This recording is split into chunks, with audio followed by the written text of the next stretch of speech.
Hello, everybody, and welcome to the Atomic Salt Live Show.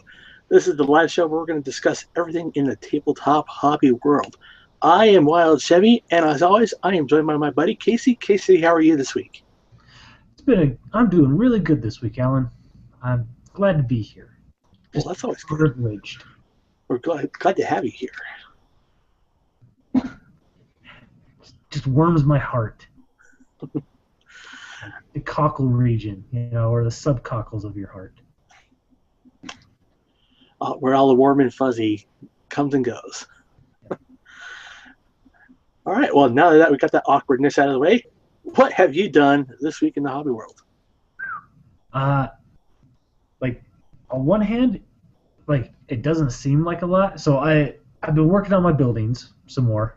Honestly, I'm going to be working on these things forever, I think, but I'm making progress. But So, I mean, as a true project, it's never really finished. yeah, and that's what I'm thinking. This is a great project, and I'm having a lot of fun with it. And so that's what's important, right? It's good to kill an hour here or there. But let me show you what I've been working on here. I'm going to do a screen share before I do a couple things, all right? All right, let's see what you got. So working on some stencils. My wife it's called a silhouette cameo. She uses it mostly for vinyl cutting and for scrapbooking, but you can also use it for for making stencils, and you can cut cloth, and even there's a stuff called chipboard, which is kind of think like the thickness of a breakfast cereal box, almost like a cardboard. Okay, yeah. And so what you can see here is this is actually like the drawing program that she's got open here. So I wanted to make kind of like some military-looking stencils for this. So, I just did some numbers down the side. And then since this is going to be a U.S. Ariana theme base, I kind of took like the logo Infinity has and kind of simplified it and tried to tone it down. Because, in the military, you might have your unit patch or, whatnot, but that's not what they throw everywhere. It's always like some simplified version that can be easily spray painted onto something. So I kind of came up with this stars and bars look, and then just like some words and stuff, right? So this is the actual machine, and this is like one of those sheets of chipboard, and it's got like this little tiny knife in it, and it's almost like a little CNC machine, right? And it cuts and goes crazy. Wow, that looks pretty amazing as far as detail goes. Oh my gosh, the detail on this is amazing. For reference, this is like a 12 by 12 size sheet. All these big numbers pop out really, really clean. The little numbers, I had to just take like a little needle and kind of pick them out because they wouldn't come out by themselves most of the time. These things were a little thin. But yeah, this was probably like maybe an hour's worth of work between cleaning it up and cutting it out and designing it. So, but let me show you what I managed to do with it all. So, so you can see there. Oh well, first of all, and then I kind of cut out and separated the templates, into like little individual pieces. So this was my first one. Each building got a number. Just kind of playing around with it. So at first, on this, I did the paint really, really solid and got a good pure white coming out of it, which I wasn't too happy with, because it looks nice, but it doesn't feel real. And so what I started doing was I started toning it down just a little bit, or maybe softening the edges some. And so let me show you some good ones here. So here's a good old building number 4.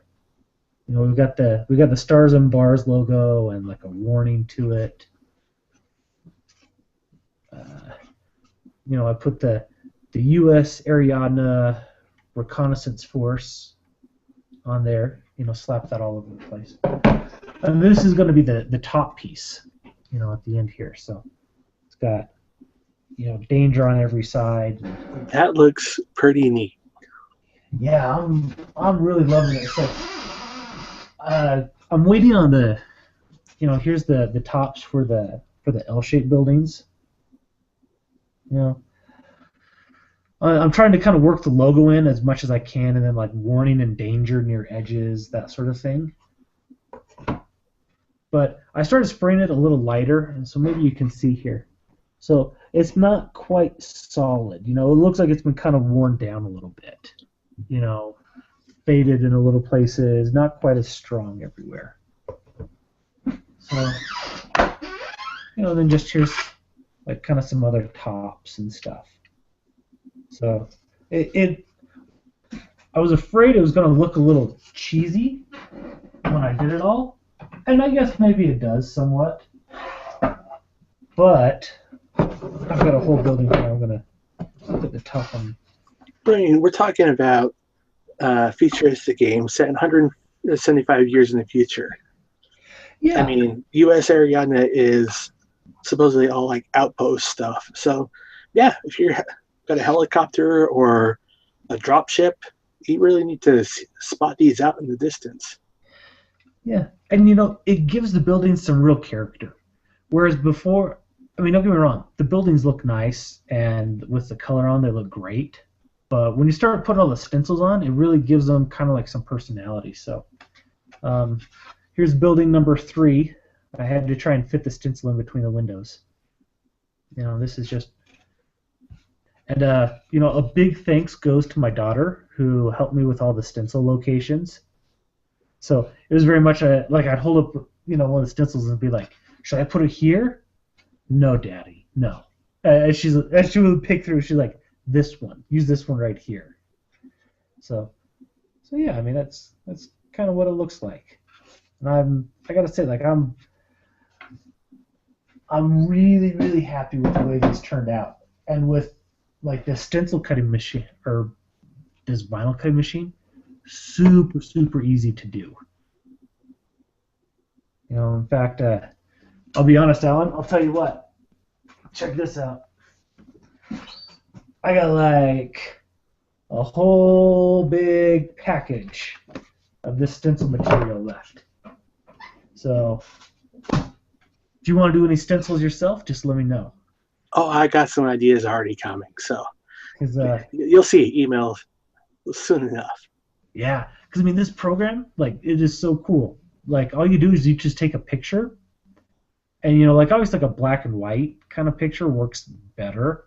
But all you do is you just copy the picture right into the program. Like, you hit one button, and it automatically like says, "I think you want to cut all of this like this." So, and then you can just go and say, "Nope, get rid of that," or "Let's move this line over here." It is.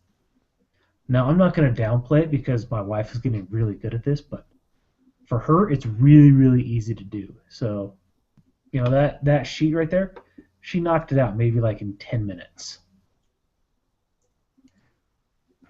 And so, yeah, I'm having a blast with this. I'm waiting on some more green black wash from Secret Weapon to finish up the 2 other L-shaped buildings. But once I get those, I'll finish up the L's. I'll put some stencils on them, and then it'll be time for some weathering. Cool. Looking forward to it. Have you figured out how you're going to do your weathering yet? Yeah. So I'm a big fan of Secret Weapon washes. I think that they work great, and Mr. Justin is a pretty awesome guy. So, but I've never been able to get their flesh wash to work for me. Like, I've never been able to use it on a miniature to an effect that I was happy with. But I was just kind of monkeying around with it, like I sprayed a big white patch and was, spraying different colors on it. And the flesh wash is just the right kind of brownish orange of like what rust looks like when it's starting to kind of eat through some paint, especially like some white paint. Because if you ever see it, you'll notice there's kind of this smearing of this brownish orange color all over the place. And so I'll do that with that flesh wash. I'll kind of do it, like in the corners of the buildings and maybe like some of the edges of the lettering where, you would assume water might pool up and kind of sit stagnant and start to form a little bit of corrosion there. And then after that, I've seen where people will actually take a sponge and kind of sponge on little chips of paint on top of that. Because I've seen a few other people do it on terrain, and the effect has turned out nicely. And so I think I've got kind of my own version or spin to put on that. I mean, yeah, that's the thing. Like, we see the masters doing their thing. We go look at all these blogs, watching them do their thing, and then we do our faux impression of what they do. And I mean, some people have their solid techniques that they use all the time, but for us, we're just trying to learn. So we just grab all these techniques and try to figure out the best way it works for us. Yeah, there's something to be said for that because a lot of times these guys will, um, they're just kind of doing it one time or they're doing it for a whole army, and so they're just experimenting just enough to get an effect that they like or that works for whatever they're doing, and then they just move on. You know, they're not iterating. They're not saying, "Well, I'm going to try Rust this way today." You know, they say, "You know what? I did XYZ to make Rust look nice last time. I'm going to do XYZ again because it's fast. I can get it done, and I've already got all the stuff I need sitting on my shelf." Whereas me, I have X, Y, and W. I was like, all right, well, let's see if I can make X, Y, and W work out for me. And LMNOP. Yeah. So I think it's really important, like, to try and learn from all the masters and from all the tutorials out there. But I think there's a lot to be said for just playing with it on your own. What did Angel say in his book? Like, knowledge is only like the first step. You know, how you actually get good is just by going out there and experimenting and practicing and seeing what works for you. Oh yeah, I mean, like, I've tried two brush blending. I've tried wet blending. Just recently, I saw a technique called loaded brush from Painting Buddha. There's so many different techniques out there to achieve a very um, similar way of doing shading and all that. So yeah, there's many different talents out there that gets you that technique you want. Okay, so what is loaded brush? I'm not familiar with that one. So it's something new I saw. So Painting Buddha, they're known for doing their tutorials. If you buy the Painting Buddha kit, you get like the DVD, a miniature, and they show you how their painter painted the miniature. And then, so it's cool. You get like a step by step. But for Age of Sigmar, they did a non-metal metallic version of the Sigmarine that they got from the White Dwarf. And first, this one they did for free. They put it out there on their YouTube channel, and basically, tried to explain because I'm not haven't tried it yet. So it's something in the future I'm going to give a try. But what it is it's for highlight blending. You load up your brush full of your mid-tone color. Get all inside. Get a nice tip on your brush, and then you poke the tip into your highlight color. So then when you're going to brush, you start off at your highlight, and you got your highlight color on there, and as soon as that's gone, you got the rest of your midtone. So you immediately start blending in, and something that could take 5 or 6 good steps to turn out really pops in one step. So it's a really advanced technique. I want to try it out. Okay, so you want to do this for like an edge highlighting. This is like you're doing like a flat surface, and you just start there, and you just drag your brush across the top. Then.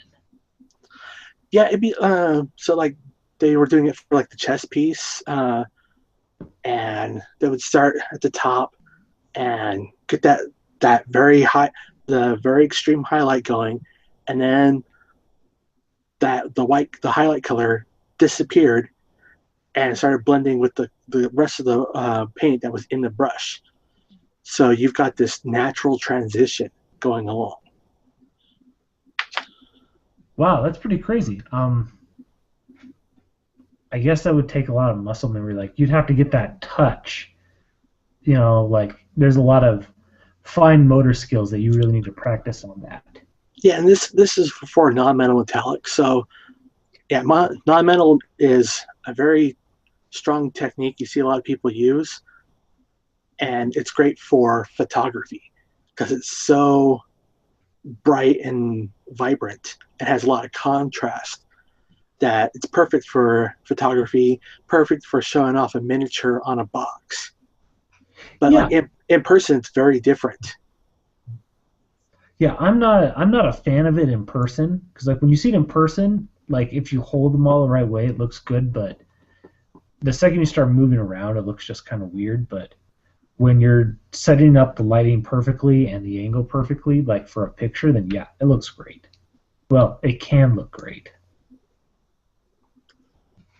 So that's cool. So what else have you been up to this week? So have you done anything else for you? Painting, or so you painted your miniatures, your terrain. Did you do any gaming or anything? No gaming this week. It has all been terrain painting for me. All right. Let's see. For me this week, I see didn't do Infinity. Unfortunately, didn't play in Infinity at least. I did do some War Machine. Nice little battle. It came down to guts or glory for both of us, and my guy failed one tough roll too many, and finally failed me. But it was a great battle. Yesterday, Saturday, I actually did a 40K prep tournament for the Salt City Gladiator games. And that was pretty much interesting. Yeah. So how'd you play? I played my Grey Knights, and he only had 8 people in total show up. But first round, I went up against Necrons with a Decarian detachment and faced one of these. Let me show you.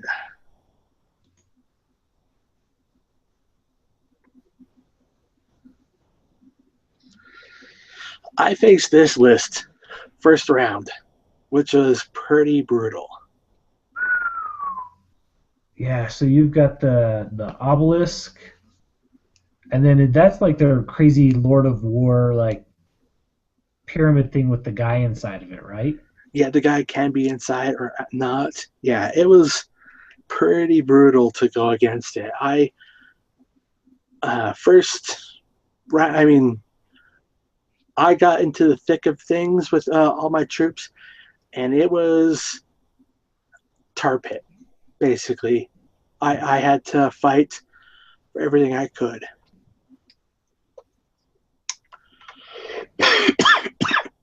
Okay. So I guess how did it turn out? Because First round, yeah, I lost. I lost by Maelstrom's points just at the end. He got the jump on me. Second round, I faced a Deathwing list, and I got tabled on turn 4. wow, by Deathwing. Yeah, I got. He stole the initiative on me, and then, I mean, they've got nasty rules for they had that interceptor that hurts a bunch of my deep strikers. They got the rule where if you assault within a certain range, other units can overwatch, and they got the overwatch on BS 2. So there was a lot of brutal punishments. See, that's interesting because I would have thought your Grey Knights are like kind of a really elite army, and Deathwing is also a really elite army. So, That game, and you guys both have like some deep strike shenanigans that you can pull. Yeah, that game I lost once he rolled seized the initiative. Hmm. But then third round. Now, I mean, I went up against a whack, which means win at all cost player. Uh, this kid wasn't happy, or this kid is only happy when he was winning. Deathwing player. No, this kid was playing Tau with Space Marine allies. It's a very interesting combination, and it was a brutal beatdown for this kid. I wasn't trying to be mean or anything at all, but my list really punishes Xenos infantry because I have a lot of fire templates, and first round my guys moved up, got into it, and just tried to burn everything so I can get some objective points, and just from there the kid just started. Um, yeah, you could tell like he pretty much gave up on that game because he wasn't gonna be dominating. He wasn't gonna be laying the smackdown. So it wasn't the greatest game I've ever played, and it's just yeah one of those people. They come to tournaments and you're like, why do I have to face you? You don't. You're the reason why some of these stereotypes are out there. It's not always about winning. It's about having fun, and he just wasn't having fun. Yeah, and see that's rough. Like I don't get there. Even if you're like a win at all costs kind of guy, if you're not having fun playing the game, like just playing, there's no point in even showing up. Like I don't get it. I mean, even like if you ask like professional athletes why they do what they do, they don't say because they like to win. They say because they love the sport that they're playing. I mean, granted, everybody loves to win, but these are the people who love doing that game more than anything else in their life. And so when you hear about people like that who are not only like a whack player, but also can't have fun while they're on the receiving end of it. And no, let's be honest, we've all been there, and it's kind of hard to keep a smile on your face sometimes when the beatdown's going on. But you just kind of need to laugh it off and step back and say, "It happens, you know. This wasn't Yeah, my game." I mean, like my second round, like I said, I was getting punished every round, and like the dice just were not with me, and uh, my opponent was just knocking me in the teeth. But it was not a bad game for me. Uh, I knew there was nothing I could do because it's just how how the dice turned out. But I wasn't frustrated. I still like the guy. He was a great opponent. We had fun. I look forward to facing him again. But yeah, this other kid, he just was. I don't know. I hate that I had to be the person that had to take him in the last round. Well, Tau plus Space Marine Kid, if you're watching, just remember this: don't fuck with Grey Knights. Burnination happens. Yeah, you know, like we all lose games. I mean, even like the most perfect list, that's why we have dice in this game is so it's random. But yeah, just learn to write out the losses, especially when there's nothing on the line like there was here. So Yeah. it's all just practice stuff. Yeah, we all got price support at the end, so it was all good. But let's see. Other than that, I have been painting. I have a commission that I've been doing. It's all the Legion of Everblight uh, casters. So I've been working on them. It's chain painting, so we all know how fun chain painting can be. But then I also have been working on my own personal project. So I have these 6 galooms. So I've been starting to work on these. You saw me working on them last week. So we're starting to get some green color in just to make them pop a little bit more. And then, of course, I like this guy the best. These are Galoom Hacker. Very pretty. So even though he's the same kit as this guy comes in the same kit, the body's the same, but the arms, the head, and the backpack are all different. Makes it very unique. Yeah, like you see that with Corvus Belli. They do that with a lot of their line infantry guys. They'll kind of reuse the same digital doll and just kind of repose it or kind of put like maybe a few different bits of bling on there. And from the pictures you notice it and you'll be like, "Oh, I see. This is, body A, body A, body B, body A, body B." This kit. But yeah, once you get them in person, they all just look sweet. Yeah, and it's amazing how they do it. I mean, yeah, you got. I've got another kit here, and yeah, the females all have all have their torso with one leg, but the second leg that you put on there they're two different legs, and completely changes up how the pose looks. And it's amazing. I mean, kudos to you, Corvus Belli, for that. Yeah, so speaking of Infinity, do you have like a War Store order you want to put in anytime soon? Because I got a few things I need to pick up. Gonna pick up more dogs? The new hard case model. Oh, yeah. Is up. So I don't want to go and just, spend an extra $7 in shipping just for that. So yeah, we might have to get a nice USRE on the list or order list and just go for the gusto. Yeah, I'm sure if we access a few other people here, we can probably or maybe Miniature Market, we can put together $100 for free shipping. Easily. Let's see. So yeah, that's it for the hobby world and my corner. Okay, so I got a couple of things take a look at. So let me pull it up here. I had to reboot my system for a moment. So yeah, there you are.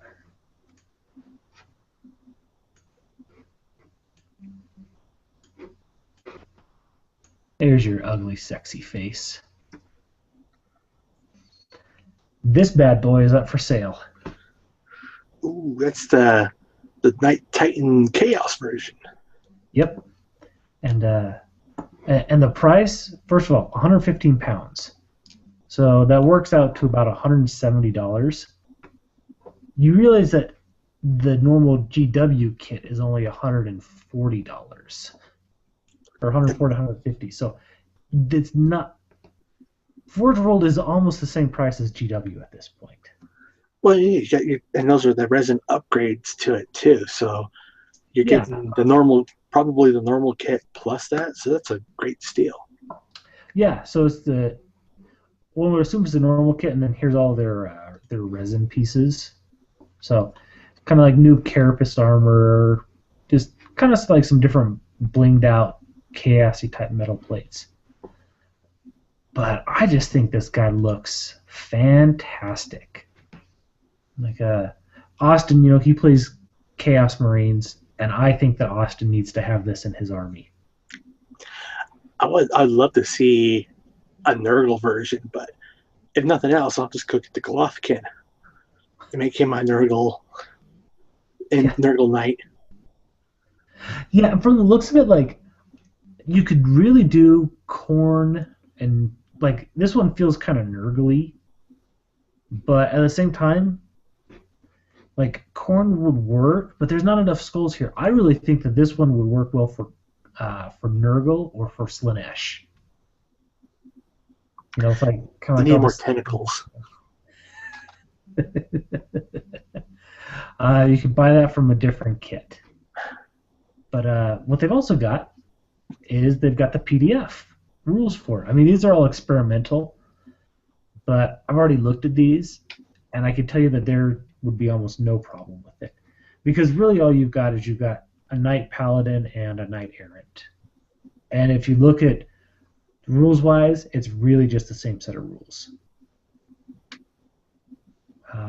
Almost nothing has changed. The only thing is you can take different marks, for Khorne, Nurgle, Zincher, Slaanesh. And, they just give you different bonuses there. So, Khorne makes you hit harder, Nurgle makes you a little tougher, Zinch is Zinch, and then, Slaanesh gives you tentacles. No, he makes you better like in challenges and stuff, so taking out close combat, which is awesome because that's where a knight always wants to be. Yes. So, yeah, I just saw that and I thought that was really cool, and I just wanted to share that. Don't they have a new Primarch too? Perturabo. Yes. Primarch of the Iron Warriors. The guy with all the guns. Perturabo, he's not flashy. He's not crazy over the top. He's the working man. He's the people's Primarch. He goes out there and he gets it done. With his brother's hammer. That's after Ferrus Manus died, but talking like before that. But I mean, we're seeing a miniature that's progressed in the story too. True. It'll be kind of cool to see. So there's been some of them, like, oh boy, the Night Lord's Primarch. I can't think of his name right now. Fulcrum? But anyways, like Evil Batman. Like, he's already pretty chaosy because, the Night Lords are just pretty scary dudes right from the beginning. But yeah, stuff like where you see, like, Horus, where he's very unchaos, I really want to see the chaos version of him later on. So, but yeah, no, Forge World, every time I look at it, I just love 30K. Like, I just want to get into it. I want to go drop like $1,000 on all of their stuff and just roll around in resin and die from cancer. I mean, if you want to play 10K or however it goes, go in Sigmar. We're not talking about Sigmar. Let's just not talk about Sigmar. But all right, instead of talking like grim darkness, let's talk about your Wave 2 stuff that came out. Oh yes, so I got a box in the mail, and it's a box of miniatures, more shiny stuff to put together, or I don't even have to put together. I get to play with it. I got my Super Dungeon Explorer Wave 2. So in the box, all the extra goodies I ordered from the Kickstarter. I got the Stilt Town Zombies Warband. And that comes with an extra character and... Yeah. Is that kind of like a mini boss? I think it's a mini boss. It's got the Marie Claude miniature. Your girlfriend. Good old Canadian. So got that one. I got Claws of the Worm. This one looks fun. That is a cool looking knight right there. Yeah, and they got the lance, the Dragon Rider. So this one might be busted open the first day, because it's cool. And then let's see, we got the Emerald Valley Warband.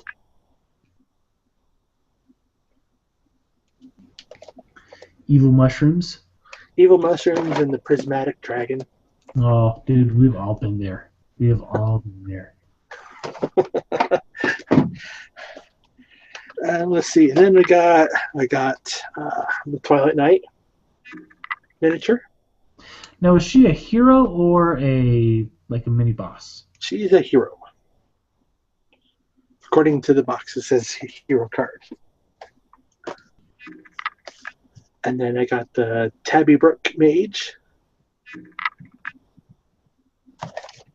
You know what we should do? I'm gonna call Natalie in here, and we can let her judge it like on the horror scale. Well, there's no skins showing. So, I mean, maybe the Twilight Night one she'd probably call a little bit more hoochie.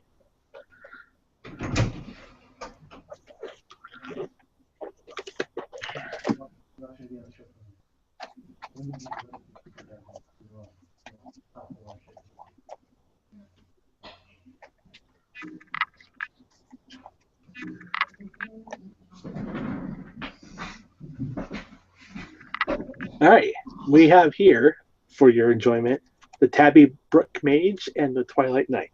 Everybody, this is my wife Natalie, Super Dungeon Explorer extraordinaire. Okay, so Twilight Midnight are on a scale of 1 to 10. 1 to 10, 10 being full-on horror. Yeah, like she might as well have a poll included in the box. Okay, Twilight Night is like a 8 or 9. Tabby Brook Mage, I can't tell that she's even that horrorish at all. What is she wearing? A cloak and cat ears. And a robe. I can't see skin. Is there any skin to see? Like no skin. Yeah, she's like a 1. There's no...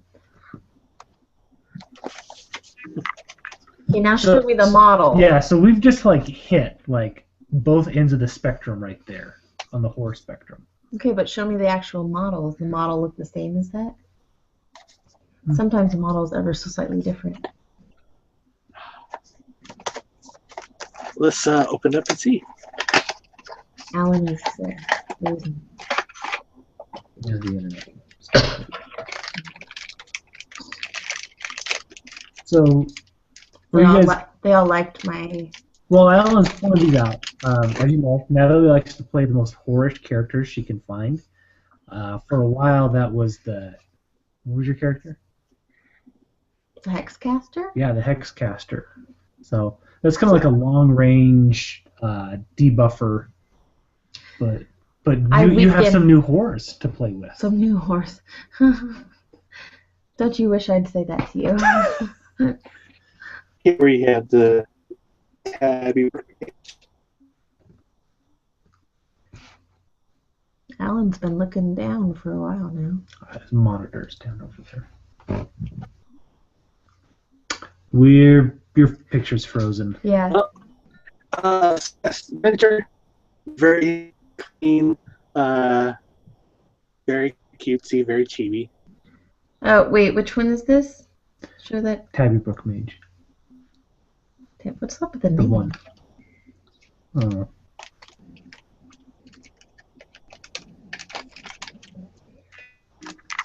So yeah, not very. So probably not one you'd want to play because very little skin showing. Yeah. And it's a cat character, so. It's weird. Does she have a pet? No pet. That'd be a little weird if she did have a cat pet. If she was a cat herself. No, she'd have a dog. Dogs are meant to be subservient. So, Or a Tweety bird. Oh, there you go. Yeah, like a Tweety bird. Okay, so show us the other one.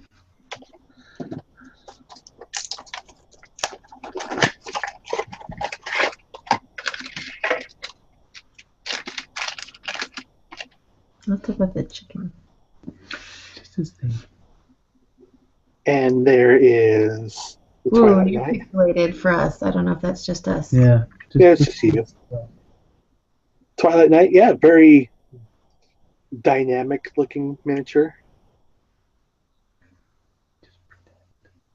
Yeah. Yes, we all heard that. But yes, this one's got a little bit more skin showing. So It's probably Alan's favorite too. yeah. Well, now you can play like a horse character that's like a melee combat. So I can actually do close range, not my distance shooting. We need to have another Super Dungeon Explorer night. And then yeah, got a few more things in the mail. So we got the Deep Root Wild Wolf Rider, a very large miniature. Yes, that's probably going to be faster, like the Centaur character we saw, or we tried out the other night. And then we got the new dungeon boss. Got the Goro. He looks kind of cute, like a unicorn kitty or something. Yeah, I'm not sure exactly what a Goro is, but Well, gore, unicorn. Oh yeah. Oh. But yeah, we got that, and then finally got the Dungeons of Crystallia map pack with some slimes. So What are those for? Well, I don't think we used slimes last time, but that's cool. They're actually translucent, aren't they? yeah, and slimes are just creeps. So they add to the board tile. It's like they can jump on you and like turn off your equipment or like steal equipment cards from you or something. Yeah, like so. The top one card here, the citrine. If it attacks you, you lose all benefits of the citrine yellow cards. Huh. You know, the interesting thing is this is all like they sent you all retail packaging. Yeah. You know, usually when you get Kickstarter stuff, it's just kind of in a box. So that means this is ready to ship.